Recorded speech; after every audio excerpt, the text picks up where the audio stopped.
Hello and welcome to the Electric Circuits Labs. My name is Tariq Al-Drini. I'm an instructor with the School of Electrical Engineering and Computer Science. I'll be happy to give you a tour inside our labs.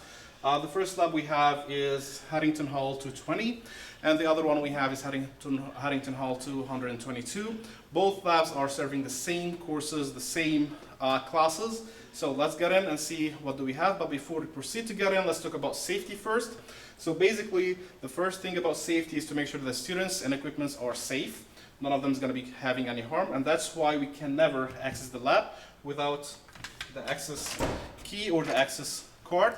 And that's to make sure that students are not going to be going to the labs on their own without having any sort of a supervisor with them or a lab tech with them to make sure they're not going to be harming themselves. Since we're dealing with electric components, so we don't have a lot of kind of fears in this lab because we're dealing with low voltage and low current circuits and stuff like that. So we're not concerned a lot about having big or major disasters, and we ensure that students don't touch the live current coming directly from the wall. So that's why we have our tools over here. The only thing we are concerned about, or mainly, not the only, but the main thing we're concerned about is that the capacitors, if we have flip the terminals of the capacitors while running the circuits, it might fly over and hit their eyes. So that's why we have the goggles over here. And that's why we ensure that you wear the goggles during doing the lab experiments. Also, we have 9 sets in this lab. All the units are exactly the same, serving the same thing. This lab mainly serves the classes for EE206L, which is Electric Circuits 1 lab for electric engineering students, and computer science students as well, because it's the School of Electrical Engineering and Computer Science. Also, we have this lab serving for ENGR206, which is Electric Circuits for non-EE students. And at the same time, we have this lab serving for EE201L, which is Digital Electronics Lab, and they actually learn about how to deal with the gates, stuff like that. And that's why we have this blue set over here. This digital board is having the binary system on-off switches, so they can deal with the gates on-off switches.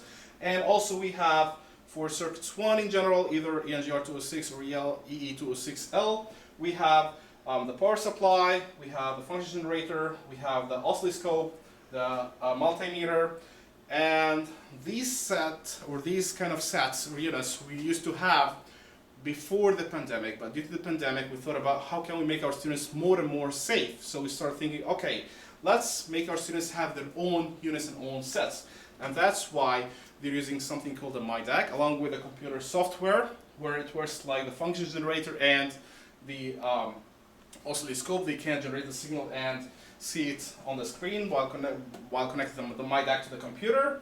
And also they have their own digital multimeter if they want to measure a value of resistance or something like this. And again, I just want to make and ensure that we're dealing with low voltage and low current, so we don't have these big hazards if they deal with such components at their homes, because as you can see, this one is supplied or powered by 12 volts battery or 9 volts battery, which is not going to be a huge issue because it's a very low current.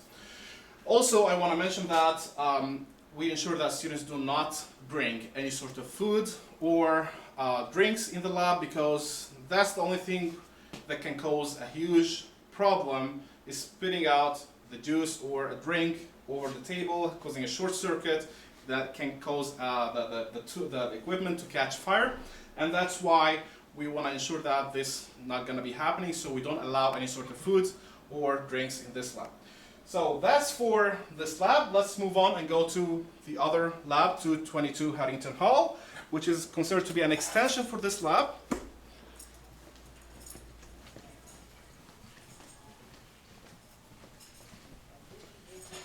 And again, as you can see, that's a different type of getting into the lab. So it's either swiping the card over here, or we have keys that are not with the students, only with the IT people and faculty members to be able to get in the lab.